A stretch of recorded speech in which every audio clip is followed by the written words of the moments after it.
Kip, what's up, man? Great to see you. Sounds like you had a little bit of an emergency that you needed to deal with, a fire, so to speak, literally and figuratively, that you needed to put out. It sounds like, holy Yeah. cow. Well, and it's funny. Well, just to bring everyone up to speed, I was late on our recording this morning because our phones blew up. My wife's and I phone are asking like, "How's our family? How's the home? Is it our house that caught on fire?" And I'm not home, so we were kind of mad scrambling a little bit, making sure that everything's okay. In hindsight, maybe a good little retrospect right now here in the morning, thinking, you know what, everything's okay, right? Like home's okay, but most importantly, like maybe a little bit of gratitude on my part when I think about, you know, how my Yeah. morning could have been, and someone's morning is that Yeah. Because crappy right somebody's now. house burned So down. There's a yeah, couple of things when you told me that I was thinking of. Number one, and I'm so like, I know I'm a pain in the ass sometimes, and I'm so analytical on I like don't know how what you're could talking. I don't know what you're talking about. yeah, I bet. I'm just You joking. know more than most people. I think my ex-wife and then Kip in that order. Uh so one thing I was thinking about is like we have to be better communicators. If you're worried about somebody, don't just say, "Are you okay?" Hmm. Because think Yeah, about how that might come across. Instead, say, "I heard there's a fire in your neighborhood. Is your house, is your family safe?" Or like, don't just blow up somebody's phone and say, "You okay?" What does that mean? I don't know what. Because what if it takes yeah. me an Should I hour be to get nervous? back Should I to it? not be Yeah, nervous? Yeah, right. yeah, So think about that. yeah. That's important. And then, I had another thought on that. What was the other thing? Oh, we've been preaching this, Kip, for years and years. You have to have margin in your life, guys.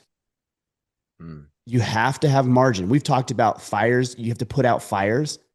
We've said Yeah. that figuratively, but in this case, there's a literal situation where somebody's house burns down, or you're running a little bit late for this podcast.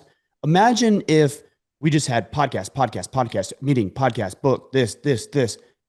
There's no margin in that forever. Disaster. And all of a sudden your Yeah. day is just completely ruined. It's shot because you needed to take an extra 15 minutes to ensure that your family's safe, that your house is okay, to maybe checking on your neighbors to see what you can do there, to let people know you're safe.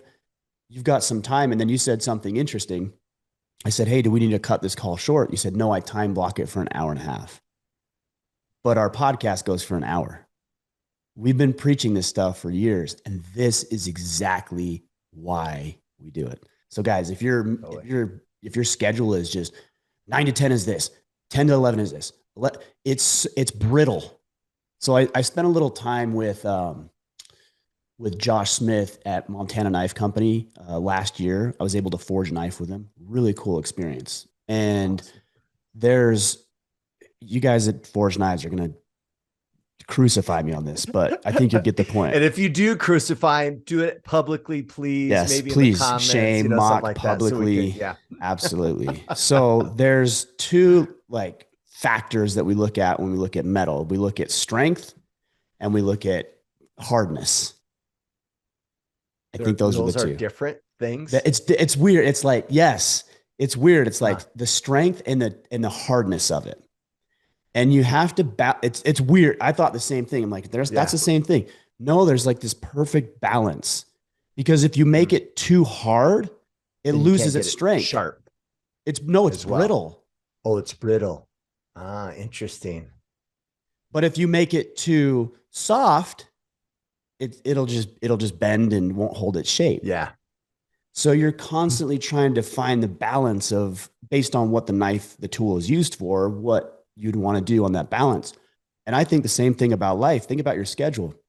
If it's too hard, meaning it's 9 to 10, 10 to 11, 11 to 12, 12 to 1, it's brittle. Like you'll get a shit Yeah. ton of work done if everything works perfectly. But the minute Yeah. something comes Totally. up, brittle, it just breaks. You could drop it on the ground. There was a process where we pulled it out of I can't remember I can't remember if we pulled it out of being super heated or super cooled. I can't remember exactly, but we pulled it out and he's like, "Whatever you do not drop this knife in this process. Because if you drop it right now, it's the brittle, it will most brittle it'll ever be. If you drop it on the ground, it'll shatter."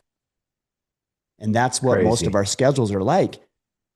One little thing comes up, whether it's something catastrophic like you're talking about, or you just having to take a, random phone call, and it just completely shatters your day. Totally. So just be aware of that.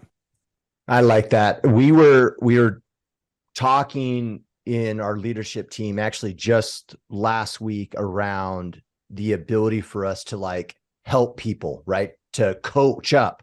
You talk about it, and I stole this from you, and obviously you got it from the military, but like after action No, I reviews, right? hold on. Everything. Let me just be really clear. It was my original thought. Never heard from anybody else before. It Yeah. it was mine. So I just want to You guys may clarify have that. not known this, but AARs actually originated here at the Order of Man The podcast. It's military took actually it not a from me. military thing. Now you're Every going to time get every destroyed by a bunch of time my people. kids show me something, they're like, "Dad, check this out." And they show me, you remember that like Stussy symbol? You remember that? You know exactly Yeah, the three totally. lines. They're like, "Dad, Yeah, check this out." And they draw it. Like, that's cool, right? I'm like, "Bro, I invented that like 30 yeah, years ago."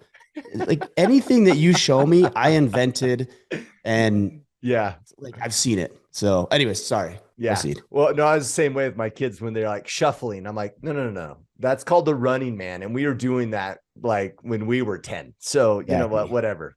Yeah. I was not Anyhow, flossing so and or doing the gritty though 30 years ago. I will say that. that's true. There was none of that during our age. What was I saying, man? You I messed don't me know. up. I'm After sorry. action reviews. So awesome concept. Great idea. Everything that we do, we review what went well, what did not go well, right? What adjustments we pivot. And ironically enough, it's actually one of the number one contributors to a company to be a learning organization is to work in debriefs and AERs and everything that they do. That way it's part of just operations. It's not like, oh, something's wrong, so let me reach out to my employee. It's like, no, that call went great, but let's still talk about what could go better. How do we shore that up? And if you do that all the time, it's part of just the company culture. And we were talking about this as well as coaching employees and helping people out. You can't do any of that without margin. And ironically enough, and I'm projecting obviously, but for us, number one contributing factor for leadership to help employees and coach them up is margin. It's not know-how, it's not inability, it's priority. And that priority is not there because it's not urgent and important. It's important, but it's not urgent and important. And when we do that, then we're putting out fires all the time. And Yeah. then we're never there to serve people. You So said a just couple another of times, work application. you said that it's ironic a couple of times. I'm wondering what's ironic about that. Like, like, what do you mean by, I'm actually curious when you say that. Why is that? Well, we assume, and I'm assuming what you're asking is we think that it's like a lack of skill, it's a lack of something else. Got it. Um, Got it. that's something big, and when in reality, all of that it is priority and intentionality, and then Right. all of a sudden, like we can start addressing issues way easier. It's not as complicated as we all kind of assume it is. Well, I think sometimes we like to make it more complicated and complex because it lets us off the hook, right? So Yeah. if I'm trying to think of a silly little example. Here's an example. I'm coaching two of my son's baseball teams, and I have kids go up there and they bat really well, or sometimes they have a poor at bat. And I remember a couple of weeks ago, a kid, I said, "What happened?" It was the third out. We went to the dugout. I'm like, "You didn't even swing. What happened?" He's like, "Oh, I threw a curveball." Okay. Like, that's like what happened and what he was doing. And that happens. Like, I get it. They're learning, and even professional athletes drop the ball, occasionally. But I said, okay. So like, what, so is that harder or like, what? I don't understand. He's like, yeah, I just wasn't ready for it. Or it was like, he was like making it more difficult than it needed to be. Like the reality is that all he needed to say was, it was a strike and I just didn't swing at it. But if Yeah. we make excuses like, oh, he threw a curveball. Oh, I didn't expect that in the market. Oh, my client said this and I wasn't ready for it. Oh, the solution is not as easy as that because we've tried that and it doesn't work. Like the more complicated you make it, the more you sound, well, I mean, look, just being straightforward, we sound like whiny little bitches when we say it like that. Yeah. And it also doesn't do anything. Okay, so what? He threw a curveball. So what? The client did this. So what? The client did that happened. That's part of the game. Totally. So we need to Totally. address those things by those after action reviews. Yeah. And it creates a block. Oh, he threw a curveball, period. Oh, Yes. so now you've accepted the idea that when So that that's happens okay. again, that's a problem. And Right. now you're not addressing it, right? Yeah. And by the way, I want to be clear. I'm not calling that young man a whiny little Yeah, bitch. I'm calling what's his us. name? I'm What's his calling name? Let's us blast this kid. This poor little for pee-wee strike baseball for a kid. backwards K. No, I'm calling us whiny little bees. I'm trying to clean up my language. I'm calling us because we hear that thing. We're like, yeah, you should have swung. It's like, no, you should have swung. No, I should have Yeah. swung. It's not about him. It's about what we do and where we mess up. Yeah. Rye Mickler, the founder of the Orderman podcast, blast 12-year-old boy on latest episode for not swinging at bat. Oh man, Dick. I might have to ask Chad to Poor cut that kid. out. Yeah. Actually, one of my goals this year It's all funny. was this was one of my goals. Okay. And you guys take it for what it's worth. Maybe you think it's a stupid goal. It was a goal for me because it's something I need to work on, is not to get upset. That was one of At my goals for the home or season. while on this call No, for the games, I mean, for for the baseball. games. Yeah. Got it. Yeah. Is not to get upset because I'm a competitor. I want to Yeah. win. I want the boys to do well. It's in my nature to like drive and push and like. So one of my goals, I have a lot of goals, but one of my goals for the team was, hey, you're not going to get upset this year. Okay, things aren't going to go right. I have a young umpire, like he's probably 18, 17, 18 years old, never done it before. He was so scared. He's almost shaking the first game. And he's like, hey, coach, just take it easy on me. And I'm like, yeah, I'll take it He's easy on so you. Just make nervous. good Poor calls. kid. Just make good calls and I'll take it easy on you. So he called a pretty decent game. And then I've had him over 3 or 4 or 5 games now. And we built up a little bit of relationship because I joke with him and tease him and stuff. And there was a pitcher balked, and the umpire out in the field called a balk, and he overruled it. And I was like, bro, hold on, timeout. So I called I'm like, what are you doing? You can't see it from where he can see. He's standing right next to it. You can't override it. And he's like, I can do whatever I want. And I Little was like, flex, huh? good for you, man. Good for you. He was so wrong. He was so wrong. And I just looked at him. I said, okay. And I walked back out to the dugout because my goal is not to get Yeah. upset. And I talked to him after the game and I was like, hey, man, that was a bad call.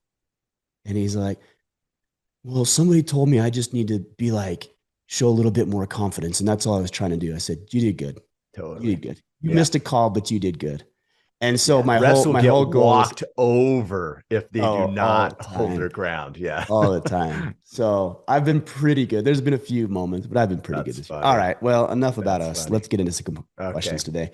So I'm going to lead off. We have a question from somebody who's a good friend that we meant to get to last week and we didn't. So he asked that he stay anonymous. So let me just go ahead and ask this question first.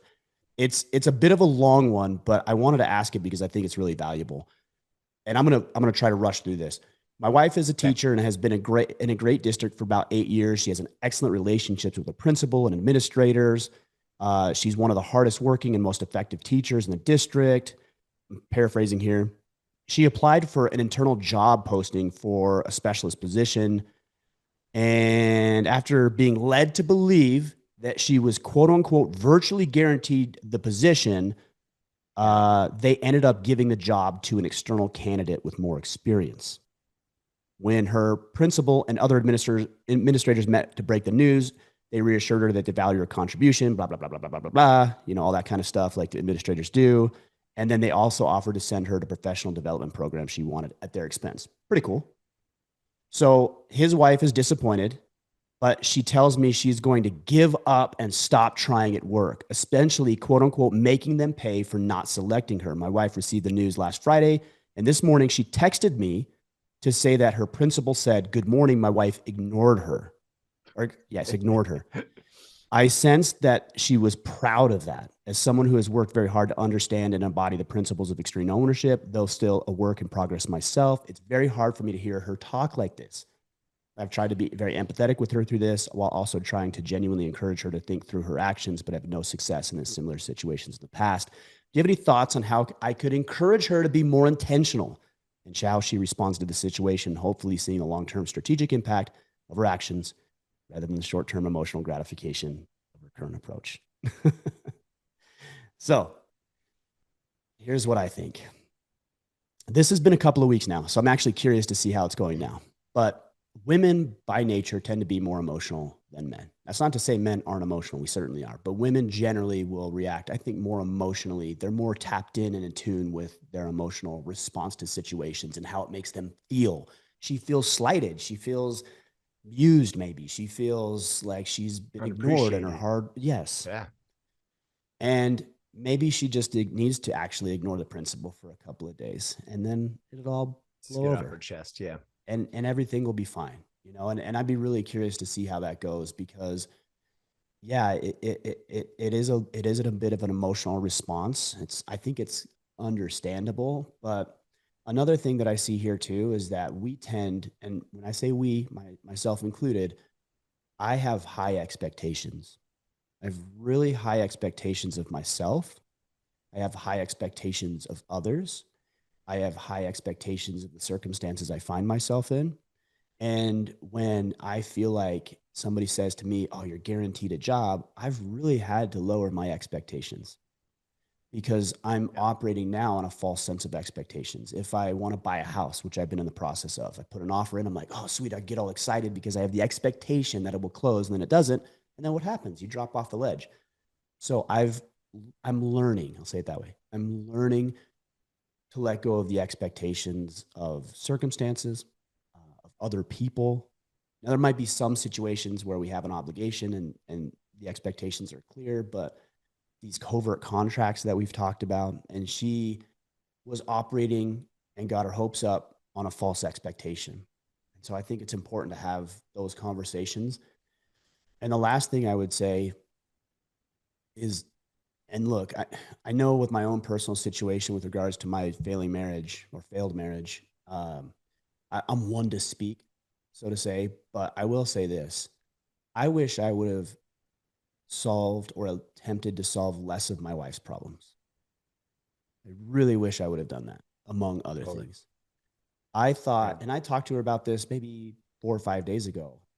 She had an issue, and I said, "Hey, I'm here to help if you need help, but also I'm trying to respect what you want, and I know you're capable of dealing with this on your own, and so those are your problems to solve. Those aren't my problems." And I said it respectfully. I wasn't being a dick Yeah. about it. And I said, if you need help, if you want me to, and I basically just said, "Hey, how are you going to deal with it?" I was caring. I was empathetic. Like, what are you going to do? How do you care about it? Or how do you feel about it? And I think that would be more of the approach I would take with your wife. It's not like, "Hey, how can I teach her to be this? And how can I teach her to do that?" What I would do is I would try to just communicate with her and say, "Hey, how do you feel? Man, why does it make you feel that way?" "Oh, yeah, I'd be so upset too." "Yeah, like how did you feel when you ignored the principal? Do you feel like that was like a good thing or like what do you think?" Like genuinely just go in there with curiosity and then just affirm how she feels because we would probably feel the same way. Totally. And then that you might become the little vent that she needs rather than the professional setting because we don't want her to vent on her principal and administrators because that's going to get her into more trouble down the road. But that's a really good place for a husband to fit into. Like Yeah. you don't need to go solve it. Don't solve it. Just let her vent. Like give her an outlet to vent and encourage that venting process. And your wife's motivated. She's ambitious. Obviously, she's not going to act like this forever. She's just upset. So help her get that feeling of being upset out with you, not at you, but with you, so that she can then go back and focus on her career a little bit more effectively. That's what I'd say. Totally.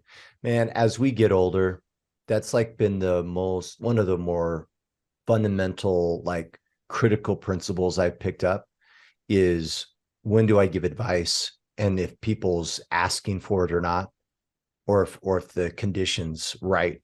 And if it's not, then us preaching at people is not gonna it's not gonna make a difference, right? A lot of people aren't even the right mindset, right, to be able even to have that conversation. So just, I don't know, that is so profound. I did love this example, if you don't mind me, like, I know the principal's not listening, but something that they said here, that he said here, was around, they set the expectation ultimately that she virtually had the position. A little bit of a, it sounds like she got somewhat of a softball pitch of like, it's looking good, Ryan, you got this, this position, it's looking great. And that's what I call it. That's a maybe. And we do this all the time. I was just speaking with a handful of people about this 2 weeks ago. And this is fascinating. I picked this up from Huberman, actually. He did a podcast around this subject. So check this out. The amount of dopamine that you receive. So let's come up with 3 scenarios. Your kid says, Dad, Ryan, can I have some ice cream? And you say yes, and you give him some ice cream. That's a percentage of dopamine, of excitement of getting ice cream, of something good like that. Okay. He says, Dad, can I get some ice cream later today? And you say, yes, maybe. That releases more dopamine than the actual ice cream. The anticipation of something coming, the excitement of something coming in the future is more exciting to the human brain than the actual just receiving it. Oh, that's interesting. And even if you use the word maybe, which is like code for all parents of, I don't want to decide right now, and I'm going to tell you no later. It's no. Yeah, but it's definitely a no. and this is, I think we do this in the professional world. We do this all the time. Hey, Kip, man, I've been working really hard. What can I do to get that promotion, to get that comp adjustment and level up? Oh, man, you know what? And we give them elusive answer, gray space, because we don't want to get into the minutia of the detail in the moment, or maybe we're letting them down soft. And so we lead them to think that there's this opportunity for them. We give them a quote unquote maybe. And then next quarter we go, oh no, it's not going to happen this quarter. Dump. Right. We got to be very, very clear and precise in our language in a professional setting where we don't lead people on, because the amount of excitement that comes with it is way higher than the actual job itself. And then they just take a huge hit from a dopamine perspective. And now you get this retaliation because it felt really exciting to know that was a job opportunity coming down the pipe. Very interesting. It isn't. I like that you took it a little bit of a different angle than I thought you were, because I thought you were going to say, hey, be careful, because people say maybe and what they really mean is no, which is true. But I like the angle that you took, which is be precise with your language. Don't be an asshole. Like, if it's a no, then say no. Say no. And, yeah. Right. If your kids are like, hey, Dad, can we do this thing? Yes, at 3:00, or no, not today. Like, just say that. Totally. We're so weak and we're so soft and we're so scared about, and it's not scared of other people. It's scared about how we'll feel when we let people down. So let's not confuse what it is. Selfish. Like, you're not scared about how your kid will react. You're scared about how you will feel when your kid is disappointed. So it's a self-preservation thing. It's selfish to say maybe. So your answer is yes or no. And there might be situations where it's, I needed more information, but that has to be accurate. Like, if it's I need more information, which is maybe, then that better be true. It better not be just you kicking the can down the road. Hey, Kip, you said another thing on when to offer advice. It's a lot like a woman who's pregnant. You don't ever ask, a man never asks about a woman's pregnancy until the crown of the head is coming out. Like, you don't ever ask. I don't care if she's 9 months. I don't care if she's, like contracting, nothing until that baby's head crowns. You don't ask about a woman's pregnancy. It's the same thing with offering advice. Unless somebody says, what should I do? Yeah. The default is asking questions, being curious, offering no advice. And if you have a question, it is acceptable to say, hey, hun, are you looking for me to give you an answer to that? Like, do you need my opinion on this? And more often than not, I think she'll probably say no. Say, oh, okay, cool. I want to make sure I have some thoughts, but if you don't need that from me, you got this. Totally. So be careful on that. All right, what's next? All right, we're going to pull some questions from the gram. To follow Ryan there, it's at Ryan Mickler. I love the Instagram names, right? Gian Parker. Do you have any experience with, or have you interviewed anyone regarding mindfulness meditations? Mindfulness meditations. Not much meditation, but a lot of our guy, like somebody that comes to mind is like Jim Quick. I know you're a huge fan of. I love Jim Uh, Quick. Tom Bilyeu talks a lot about that. Mark Divine is somebody that has some meditative techniques through what he calls box breathing. I mean, most of our conversations get into what I would say the thoughtfulness territory. And I Totally. think that's what you're talking about now. I can't recall right offhand of like this one thing that was just about mindfulness, but if you really listen with an ear towards mindfulness, thoughtfulness, I think you'll It's find like it in every just about guest. every Yeah. episode. Because that's what Yeah. successful people do. They're very aware, they're very in tune with how they're feeling, they're very in tune with the environment and world around them and how they're interacting within that world. They take a lot of Yeah. ownership over the things that are happening in their lives. It's just what successful people do. So I think every episode, with few exceptions, would fall into that camp. Totally. Yeah, I totally agree. Joel 777, are you and Brecken going to continue doing the Man in the Making podcast? This is a Update hard there. one for me to answer this. But let's just say it for what it is. Yesterday we were out shooting bows, him and I, and he's like, "Hey, Dad, I don't think I want to do the Man in the Making podcast anymore." And I said, "Oh yeah, like we had kind of talked about that." I said, "Well, you know what? Why is that?" And with everything that's been going on in my life, you know, I made that feel less important than I should have. That I wish I would Yeah. have done differently. And I missed episodes or said things that made him feel like it wasn't important or he wasn't important. Man, I hate talking about this, but I really want to be honest with you guys because this is important for you as fathers of your children.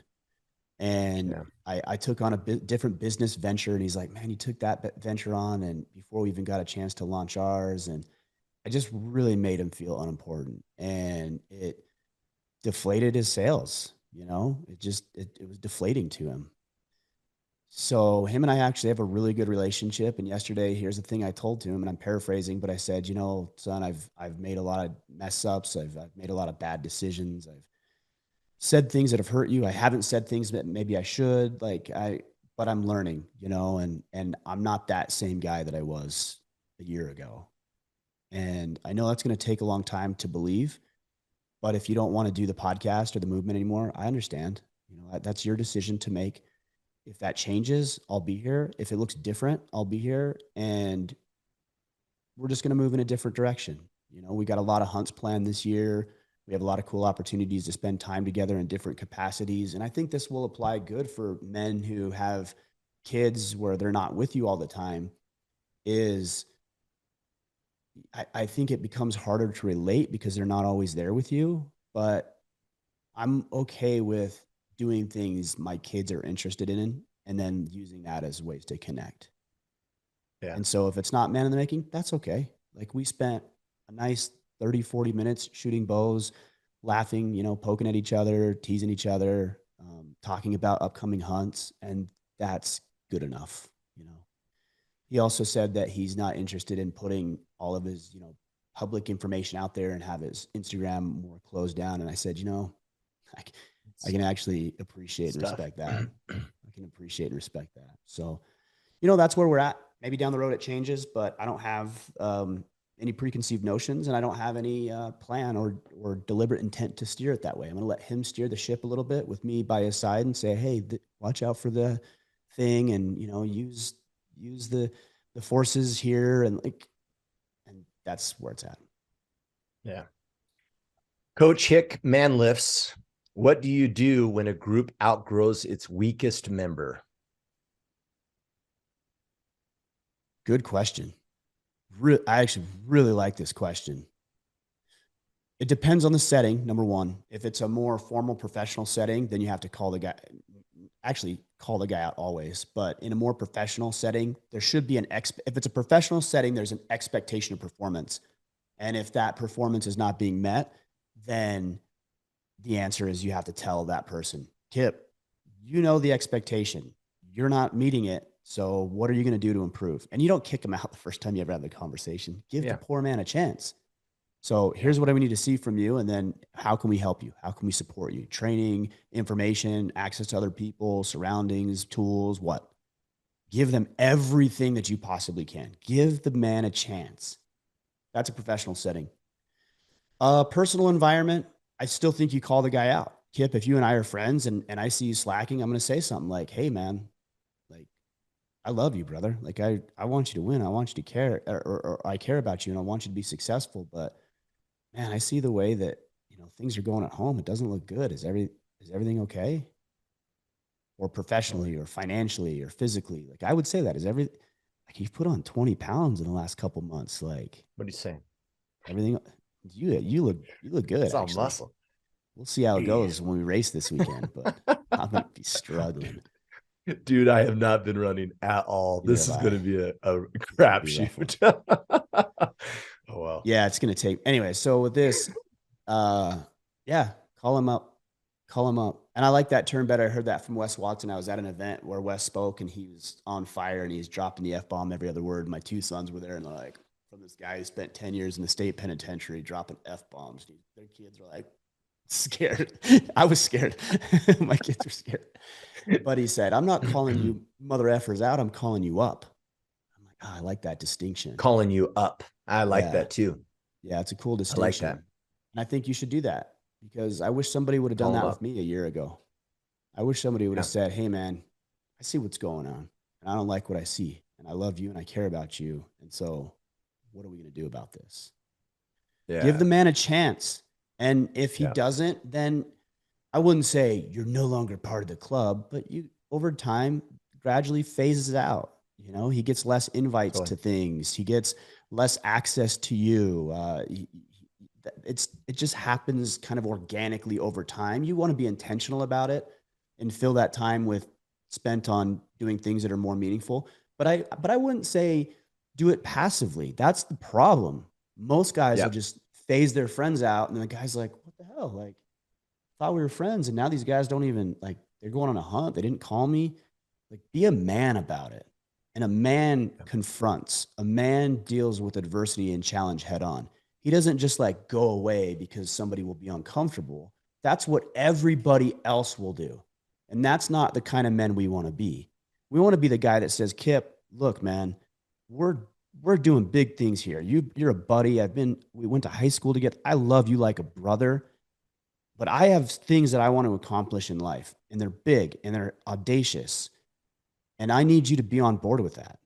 And I need you to step it Yeah. up. And if you can't, that's okay. I'm here to support you however I can.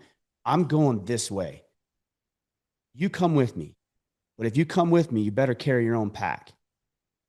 And you better be capable of carrying somebody else's pack if they go down. Can you do that? Do you want to do that?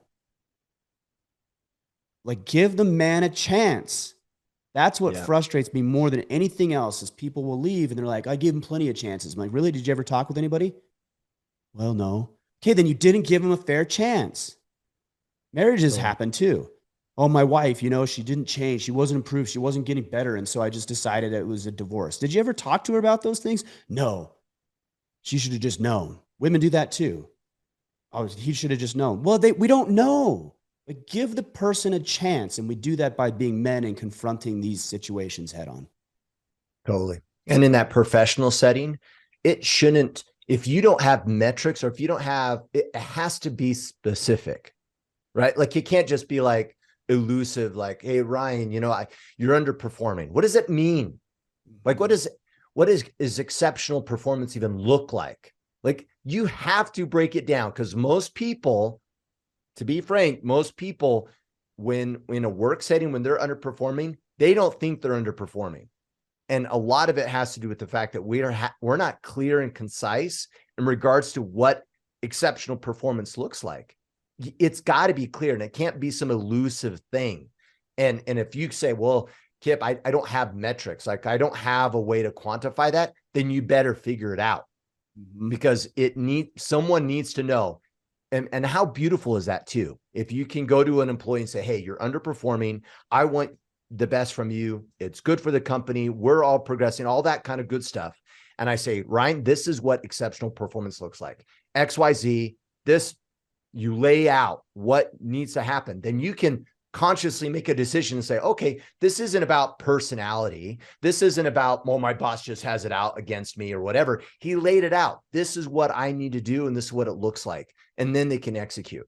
But if we keep it elusive, then it's all hearsay, and they're going to make the assumption that it has to do with personality, or they don't like me, or something else, because you're giving them zero evidence of what they need to do to perform. Yeah. Well, I think marriages are very much the same way. I thought for a Totally. long time, I was like, oh man, I'm doing awesome, until the day I realized I wasn't doing awesome. Yeah. What would it have looked like if I would have known? Now, who's that on? Well, it's on me. Like, I need to have Yeah. a more realistic evaluation of my performance. That's important, extreme ownership, but it's a two-party thing. So we owe it to each other, the people that we commit to, whether it's professional or personal, to call a person up. Yeah. Hey, I'm not getting what I need, and here's what I need from you. And I'm not saying word it that way, but if you have that mindset Yeah. in a relationship, again, professionally or personally, here's what I need from you. Then the ball is in your court, Kit, because now you can decide if you can give that or have a desire to give that to me or not. And if you don't, then it's not up to me to keep the relationship together. You aren't willing to or aren't able to give me what I need. And so Totally. I'm going to go out there and find a business partner or a relational partner uh, we can satisfy each other, And so I Totally. think it goes both ways. Yep. I mean, the power of that conversation in itself. If your spouse comes to you and says, you know what, I just wish you were more caring and affectionate, we should ask then, what does that look like? Typical day, what does that look like? That's the question we're never asking. And there's huge evidence in that, right? It's like, well, it's you coming home, or you're not so grumpy all the time, or it's this, or it's that. Like, we have to go through the details and flesh that out. Yeah. Yeah, Good definitely. stuff. All right. What's next? I'm hesitant because I know you well enough to know that you might hate this question, but I think there's value in it, and maybe we word it I don't slightly hate any different. questions, just certain people. Isn't that how it goes? All right. Yep. Here, Travis, Dr. Kyle Travis. Ryan, if you could pay for 3 skills, what would they be and why? If is the part that I don't like about it. If you could pay, because you actually can pay for skills, It's but true. what are 3 skills maybe that, Ryan, you feel would be critical, that are maybe on your radar? Yeah, I'm not going to be so analytical in this question because you're right. Yeah. Yeah, you can pay for Yeah. skill development, and we should. We should And be we should. investing in our Yeah. skills. The spirit of the question is, hey, if you could just pick any 3 skills that you could just like have overnight, what would you have? Yeah. Right? Uh, Communication is always high on my list. It's always so high on my list. If I can learn to be a better, and I'm a pretty decent communicator now, but if there's any way for me to develop better communication, I will always go for that, because there's no part of our lives that don't exist around and with other people. And the better we can learn to interact and engage with others, the more successful we'll be all the time. Another skill that I could stand to use is empathy. That's not high on my IQ, my emotional relational IQ. It's not. Like, I have very little empathy. Even with my children, if something happens, I'm like, so what? Like shit, like literally, like in my mind, I'm like, I Yeah. don't care. And it's hard because I do care, and I want to care, and I want to connect. But for me, it's like, walk it off, like deal with it. It's my attitude. So Yeah. communication, empathy. Uh, the third skill that I would like to develop is, I don't know. I'll come back to that one. Do you have any skills that you want to develop, Kip? I think the number one thing that I need to work on, how's that, is my skill that I'd focus on is, and my, what I want to say is eternal perspective, but it's gratitude. I feel far too often I latch on in my day and work's not the way it should be. And the house isn't going the way it should be. And I make all those things way more important than being grateful for all the things that I do have. And I think I'd be far more pleasant person for my kids, my wife, and all the people around me if I was just present to, like, that I'm alive and that I have opportunities and more joyful. So when you were talking about that, Kip, about what went through my mind is the third skill I would have, and I thought it like 10 seconds before you said it, is the ability to find joy. Yeah. Like I don't, I'm a lot, obviously we're a lot alike, different personalities, maybe different way of seeing things, but ultimately at the end of the day, it's all about effectiveness, production, getting the job done, like being successful. Yeah. And I'm trying to find more joy in my life, where it's like, I don't need to be productive right now. And here's Yeah. the thing that's funny. So I see a therapist. I've been seeing a guy for like 3 weeks, and I've seen therapists in the past, and I just started seeing this guy. I like him because, well, number one, he's a man, and he like says things that make you feel really uncomfortable. So one thing I said to him the other day, Like calling you up a little bit. totally, totally. Cool. So the other day, I was talking about my attitude and the way that I approach life and business and the things I get done, production, the things that we're talking about. And he's like, well, maybe that isn't so good for you. And I said, well, what are you talking about? Like, look what I've accomplished. I have this and this and this and this and this and Yeah. this. He's like, yeah. And you just lost your wife and your kids. Shit. He said that. Yeah. And I was like, oh, like shackles up, like ready to fight. And I was like, no, he's right. Like, that's right, actually. And he's like, so yeah, you're awesome at those things. You're Yeah. amazing at How's those that things. working out for you? Yeah. Exactly. And he said, Ryan, you need to find more joy in your life and happiness. He said, happiness. I'm like, that's not the purpose of life. He said, it is for you. Yeah. Somebody who's lazy, somebody who's rebellious, somebody who, is a little flippant, loosey goosey. They don't need more happiness in their life. They need more structure. They need more discipline. They need more focus. You don't need that. You have that in droves. And I said, well, what if I lose some of that because I try to like relax and find joy? He's like, that's impossible for you to lose that. It's impossible for you not to be successful. It's impossible, literally impossible for you not to drive and be motivated. It's impossible. We just need to add another ingredient to round you out, because not only am I going to help you be more successful, I'm going to help you have more fun doing it too. And Mm. so I cringe when people say, "I'll just be happy." I've mocked being happy on this podcast. I He's love like, it. you need to find more happiness, more joy. He used the term buoyant. You need more buoyancy in your life, Yeah. which is true. So I Asia said this to me years ago, and I it was really profound. It was something I really needed. And I haven't forgotten. I think about it often, actually. But she said, it's Kip, you're really great. You get lots of things done and you're really good at what you do. But if you're doing it and you're miserable, no one's going to want to follow you. yeah, And I was like, because even with my kids, what do I want to teach them? Work ethic. I want to teach you do things right. If you're going to do something, you do it right. I want them to be effective and whatever. And because of my attitude in that teaching is a negative attitude, they don't want to even listen. Because who wants to be miserable? Right? They're looking at me and except for going, you and oh, me. wait. Yeah, being productive comes with being miserable like you. Yeah, no thanks. I don't want to be unhappy. I'll avoid your counsel and your example.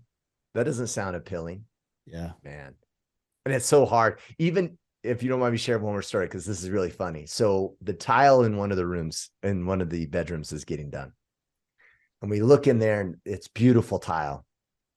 And Asia goes, "What do you think?" And I'm like, "Man, it looks beautiful." And I stand in the shower and I look at the seam of the tile going all the way down, and halfway, it's crooked. The seam jumps over to the left. And I'm like, "Man, seriously." And she's like, "What?" I'm like, "It's not even lined up. It's like crooked right here." And she goes, "I don't think, I think that's just normal, and that a lot of bathrooms and tiles aren't perfect." And I like No, pause for a I second. want mine to be I perfect. know. Exactly. And I'm thinking that's probably okay and normal. And here I am pissed off at something that will probably never be, unless I was willing to do it myself. And if I did it myself, guess what? It's going to come with collateral damage. Oh yeah. Well, I'm going to redo this tile and I'm going to be pissed off while I do it. I'm going to probably waste twice as much tile to make sure it's straight. For what price?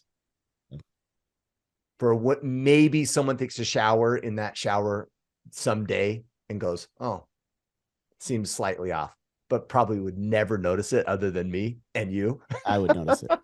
I would notice it for sure. But you know what I mean? What's the price of that? And Actually, when I go to your it got me place, I'm gonna thinking. take a shower in there. I'm gonna say, You're gonna go Asia, look. what's going on? No, I'm gonna go to Asia. I'm gonna say, what's going on with the shower? Who did that? Why is it all crooked like that? No, what I'm gonna do is when you come, I'm gonna give you that room on purpose, just so you're pissed off when you take a Mess with shower. me. Yeah. Look, I mean, We're broken. on the You're spirit of broken. what we're talking about, I think you're, yeah, I mean, you and me are cut from the same cloth as far as that goes. In the spirit of finding more joy, I'll tell you what I did yesterday. And it was an awesome day. We went to church, had the kids with me, so we went to church. My ex-wife and I actually still go to church together with the kids because that's important. That congruency in our lives. And then I took the kids to breakfast after church, so we did that. And then I finished painting and putting together my daughter's bike that we worked on. Found a cheap bike and we made it Yeah, awesome. So finished that. Uh, super fun. got a new tent. So me and my youngest set up the tent in the backyard and just sat in the tent. Like that's it. We just sat in there. Shot the bow with my oldest, played a few video games, went on a bike ride. It was a really good, unproductive day. And I say Yeah. unproductive by our standards of production. Yeah. And there was no like, oh, I also put little fake nails on my daughter, her little fingernails. I said, I'll put these on, but you owe me 15 minutes of scratching my arm if I put those on. Got that out of the deal. But it was just good. And it was nice. And it was Yeah. exactly what I needed. And I need more of those in my life. I think a lot of men Yeah. listening to this probably do as well. Well, and this weekend, obviously, my weekend was focused on work on that house.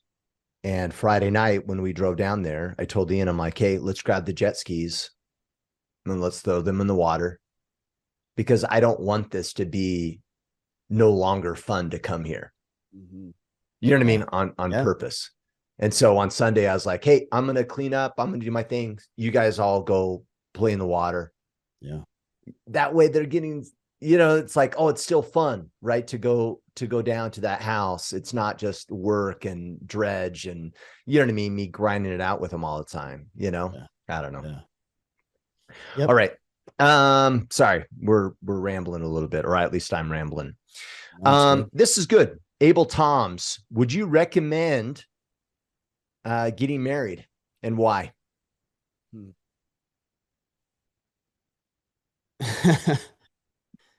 I believe in marriage. I really do.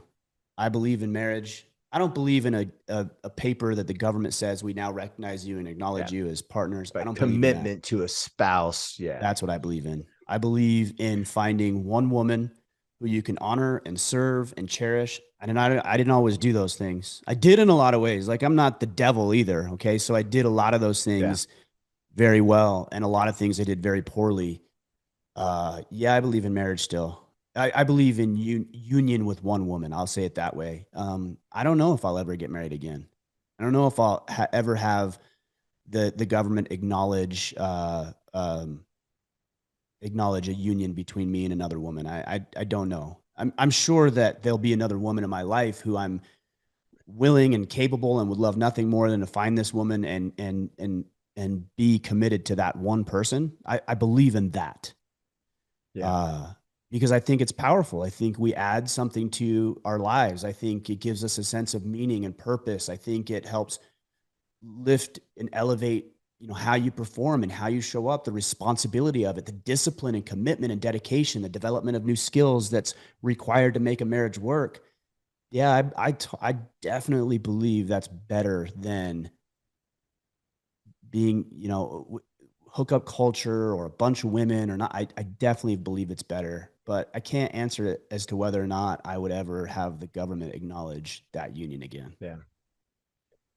It Plus, it's calls you pretty up. fresh for me where I'm at right now. Is like I'm not really Yeah. thinking about that right now. So Yeah. yeah, Yeah.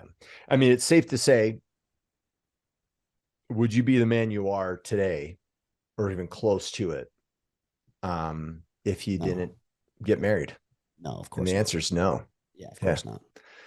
Yeah. Yep, It's the ultimate call you up into manhood kind of thing. no doubt.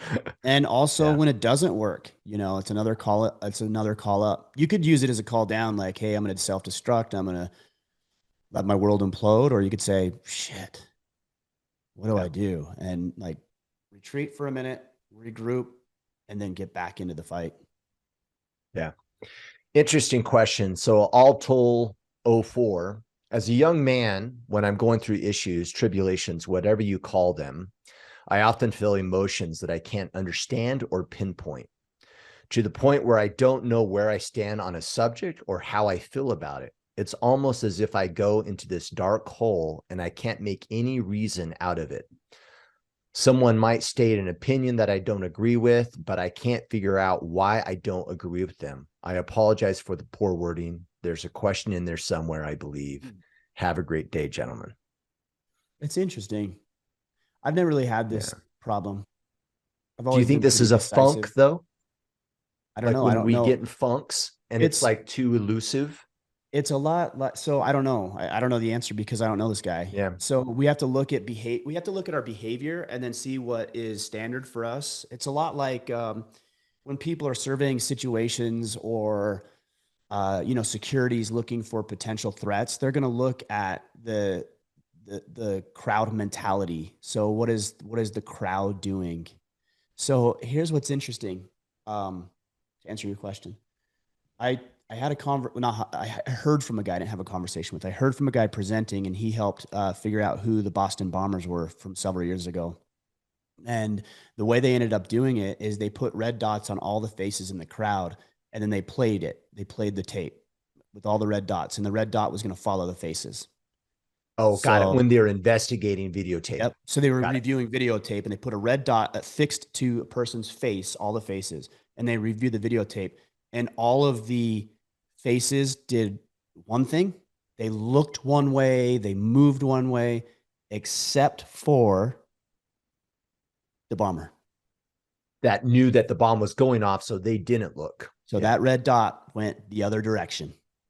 And that's how they pinpointed who to focus their attention on. Now, there's probably a lot more nuance in that. But the reason I bring that up is because we need to know what's your typical behavior. Like, is this always how you've been? Hmm. If it's always how you've been, then we need to work on figuring out, okay, what are your emotions you're experiencing by fleshing those out. Like write them down. There's emotional wheels where you can actually see the different emotions and how they branch off of each other. You can start going through the scripts and the stories and the narratives and the experiences that you've had as a young man and figure out if something's coming from there. Because maybe confrontation isn't something that your family really dealt with well. So when somebody Yeah. has an opinion you don't agree with, you don't know why you don't agree with it, and you don't know like how to voice it or articulate it because maybe you never learned that skill set as a child because your family never did that. Or maybe you're overly confrontational and you learn that from somebody. So we learn all of these things from our influences in life, but I don't know if you're just in a funk, that's a different answer. If you're just in a funk, we have to figure out why. What is happening? What has changed? I could say I'm in a funk, but Yeah. it's not my typical behavior. There's an external circumstance that's creating that for me. So how do I make the most of the circumstance I'm in right now? By journaling, by processing, by grieving, by having sadness, by figuring out things I can do better next time, by getting back in the game, all of these things. So I don't know. I don't know what this gentleman is dealing with. Yeah. I would say that I would say one thing you could do is you could practice explaining yourself. That might be a good thing. Processing thoughts of, Yes. what are some internal dialogue to help kind of Right. flush out what was the trigger that got you Yeah. into that state. Yeah. So, and I'm not saying that you need to do it for the validation of others, but maybe you're having a discussion with somebody in your life, somebody where it's non-threatening. Maybe it's your mom or a sibling or a really close friend, or maybe even your spouse, and you don't agree with the way something went. And so you're not going to get upset, make a vow not to get upset, but hey, I don't agree with this, and here's why. Yeah. And that's it, and look, just because you say you don't agree with it and here's why, it means that somebody needs to agree with you. It's just you learning to process those emotions better and then learning to share your feelings with people. I think there's a Yeah. place where you can overshare, but I don't know that that's you. Like there are people who overshare where I'm like, hey, maybe you shouldn't share so much. And there's Yeah. people who undershare that maybe need to share more. What were you going to say, Kip? Well, this has always been true for me. So, and until I don't know, until this is not true, I think it's, I don't know. I was going to say it's my truth, but, um, in most cases, I find that most upsets are one of three things. I'm out of integrity, AKA I'm not doing something that I know I should be doing, and it's disrupting me, and I'm making excuses for it. Two, something is left unsaid. Like this is nagging resolve or communication that I've been blowing off, which is really a form of integrity in my opinion. But Right. regardless, this unsettled thing that I need to communicate, and and that's a whole other conversation we could talk about. Is like, what are you communicating? You're not lashing out, by the way. It's just getting clear on something. Or you have expectations that aren't being met and you're not willing to let go of the expectation and the meaning behind it, right? I have expectations that my wife is this way, and I haven't completed the thought. Well, I shouldn't have to do this, period. And so then it bothers me, right? Because it's outside my realm of control. And I never completed the thought. Well, but she's not that way. So what are you going to do about it? And let Yeah. it go. And so expectations not being let go of something that's already that is so out of integrity, or I'm not expressing something that needs to be expressed. And I'm kind of more likely acting it out or stonewalling or something else because I haven't communicated it. Right. For me, it's always one of those three things. It's a good framework. I would wholeheartedly agree with that. Kip, can you read the question one more time? There's one thing he said I wanted to address, but I, Yeah. I can't really remember what it was right offhand. Yeah. Sorry. As a young man, when I'm going through issues, tribulations, whatever you would like to call them, I often feel emotions that I can't understand or pinpoint to the point where I don't know where I stand on the subject or how I feel about it. It's almost as if I go into this dark hole and I can't make any reason out of it. Someone might state an opinion that I don't agree with, but I can't figure out why I don't agree with them. Okay, so there's a thing, and it's a little bit off subject here, but that he doesn't know, he doesn't understand. Like one thing I've had to get better at is just being okay with sometimes you're just never gonna know, Yeah. and Like that's I'm just real. in a bad mood and I don't know. Yeah. And that's hard. Or somebody maybe does something to you, or there's a situation in the past that you can't let go of. This happens a lot of the times when guys are grieving. I think over the loss of their father, that was a big deal for me because I Yeah. had a lot of pent up resentment that I wasn't aware of. Yeah. And it was really frustrating. And in my mind, even subconsciously, I was like, well, why? It should have this, it should have that. Why this? Why that? I'm never going to know now. Yeah. Never. And I have to learn to let that go. And I think this goes into what we were talking about with expectations. We have to let go, guys. Like some of us are holding on way too tight. We're holding on to people. We're holding on to expectations of people. We're holding on to our own standards. Like we're holding on to things way, like everything. Think about this. If you're a guy who, let's say you go on vacation and every minute of every single day needs to be planned on vacation, that might be an indicator that you're just grasping too tight and you're not giving yourself any opportunity for joy, like we were talking about earlier. If I'm Yeah. grasping onto the way my dead father treated me and things I think he should have done differently, I will never, for the rest of my life, have any reprieve, ever. No. If there's things that my ex-wife cannot communicate with me for whatever reason, and I can't move on until I know, I may never be able to move on. And that's not the kind of life I'm interested in. I'm interested in a life where I learn and grow and develop and evolve and get better and move past hardship and move towards things that bring me pleasure and joy and fulfillment.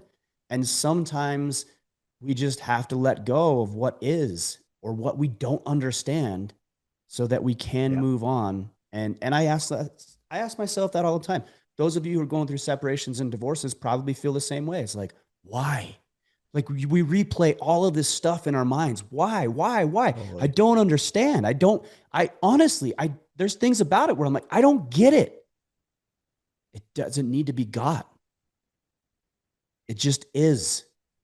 And so we Yeah. let go and we move on with confidence. Totally. Maybe a trigger for those listening around, like, because sometimes I feel like we don't.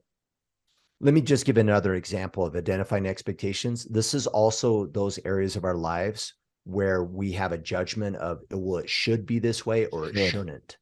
Mm-hmm. So if you're like, oh, I shouldn't have to do this or it should be this way, those are the expectations that will F you up Mm-hmm. because you won't move past, right? We get stuck with, I shouldn't have to deal with this. I shouldn't, I shouldn't have to resolve this. Like this is not like that should have been addressed properly somewhere else. And then we're stuck with it versus going, well, you know what? I shouldn't have to do this, but I am. So what am I going to do about it? And finish the thought beyond just what should or should not be. Well, and that also applies to other people. How often do we do that? Kip, Ugh. you should, like, let's say you didn't call me. Let's just hypothetically say you didn't call or text me today and you showed up 15 minutes late. In my mind, I'm like, well, you should have shown up on You time. should have. Yep. Like, you should have called me. You should have shown up on time. What the hell's the problem? And then I realized your neighbor's house burned down. How big of an ass would I feel? Because I didn't allow it to take. Now, I might call and say, hey, Kip, everything okay? What's going on? It's not like you. But I allow that Yep. grace and that empathy to keep from being, it should be this way. And, this is for our men and for the ladies listening too, is when you're thinking about that with somebody else, he shouldn't do that. She shouldn't be this way. She shouldn't say that. He should act this way. Why should he? Really, why? Why should Why? he behave that way? Now, is it good? Is it moral? Is it right? We can make that case. But what if he never learned to behave like that? And again, I don't care if you're talking about the husband or the wife. I mean, switch them back and forth. Unless you communicate to somebody, like let's say your wife's doing something you don't like her doing. Maybe she's talking with other dudes because she's friendly. She's not interested, but she's friendly and she's putting out the wrong signals. Let's say that. I think that's could be pretty common. Yeah. Well, she shouldn't talk to other men. She shouldn't do that. She okay, like maybe, but let's talk to her about it. Maybe she's putting herself into vulnerable and compromising situations and she's not even aware of it because it's not even on her radar. She's not trying to step out on you. She's just being a personable So, person. And so communicate. Hey, hon, I wanted to talk with you because the way you're communicating with other men, I'm telling you, as a man, it's being perceived differently than I think you intend it. And like, totally. I'm here to serve and help. And I think this will help. See the difference? Totally. Totally. Yeah. It's crazy how we walk around also even feeling that people owe us things, Mm-hmm. and no one Yeah. owes you anything. Nothing. Not even your spouse. Now she can choose to, but there's no book that says your wife owes you anything. It's still out of choice. And it's weird how in our heads, right, we have these ideas, these patterns of like, well, this is how, marriages should be, and this is how work should be. And then when things aren't aligned with those preconceived notions and ideas, then all of a sudden, like, something's wrong versus like, well, actually, maybe you should have thought about all the nice things that they did that they didn't have to do. And it was a choice. It wasn't some status quo that they are like forced into following. You know what I mean? And Yeah. that was actually choices being acted upon. That's weird. Human brains. It really is, man. Okay, Let's one take more one more. question. Yep. Okay. This is good, actually. I think this is valuable. So just Jared Aites, how impactful would you consider therapy has been? I've been going for 4 months now, some ups and downs, but it's been worth it for me. So I how mean, impactful? I've gone to therapy in the past, and I've had some success with some. I did BetterHelp online. That was okay, but I never really felt like connected to any of the therapists that I had. And then I got introduced to somebody here in Southern Utah, and like I said, I mean, this is a man who's very much like me as far as my personality of like driving, driven, principled, like get after it, no joy, like just get it done. He's Yeah. very much that way, but he understands that about himself. So he's helped me to navigate that a little more effectively. I also like that he's willing to tell me things that make me uncomfortable, that I don't like to hear, that I don't want to hear, like that example I gave you earlier about losing my wife and my family. Yeah. Like I need that. And not many people are willing to do that for me. And it's hard. The more success that you have in life, the less people you'll have that will be able to do that for you. Yeah. So you need to be able to find people in your life and then keep them close, whether it's paying for therapy or being a good friend. If you have a friend like that, you really need to value and cherish those relationships because they're few and far between. Yeah. So for me, I don't know. I've gone 3 times. I can't tell you that it's, groundbreaking. Like my world has completely changed and I'm just a better human over the last 2 weeks. It's like, that's not the case. But I feel like I'm learning things I didn't know before. I've heard things put in a way like that one I explained earlier about finding more, like your job is to find happiness. The happy people, their job is to find more fulfillment and pursuit and this sort of thing. Yeah. That's one of the That's things he said. profound, It is. actually. He said, Ryan, I don't think it's everybody's job in life to be happy. I'm like, what? Like, or no, no, no, sorry. No, no, this is what he said. I don't think it's everybody's job in life to be successful or to be better. That's what he said. He said, I don't think it's everybody's job in life to be better. He's like, it's not everybody's job to be a better human. I'm like, what? That's nonsense. What are you talking about? All of us are here to be better. He's like, nope, you're not. You're here to be happier because you're better. Like, that's your lesson That's you need to learn. your role. And all the other Yeah. people, they need to be better, but you need to be happier. Like, man, that's Yeah. really interesting. And he said something that you alluded to as well. He said the reason it's important for you to learn to be happier is because you're going to be more influential when you are. Yeah. More people will want to be around you. You said that. We took the jet skis out because you want them to be part of it. You want it to be fun. And Asia told you that too. It's like, hey, Yeah. if you're miserable, you're successful, but you're miserable, you're not going to be successful with anybody. Yeah. So be happier. But yeah, therapy has been really good for me. Yeah, I mean, I don't think you can go wrong, right? Like, well, actually, you could go wrong. I take that back. I mean, I think some therapists like dredge out. And it's like, oh, woe is you, and it's just like this, sign up for a therapy session and let's like dredge through your problems and be a victim. So I would just Yeah. be mindful that you get a therapist that's calling you up, and not just calling you up, but now what are we going to do about it? That's why I love like cognitive therapy, like the theory behind it is it's applicable above and beyond just hashing your thoughts and then walking away with like, now what? Like, what do I take action? What am I doing? So just make sure that you're taking some action to actually implement versus just a weekly drudge of how miserable you might think that you are, you know? Yeah. I don't know. Yeah. Agreed. All right. So there's a couple of call to actions. Of course, you can follow Mr. Mickler on the socials at Ryan Mickler.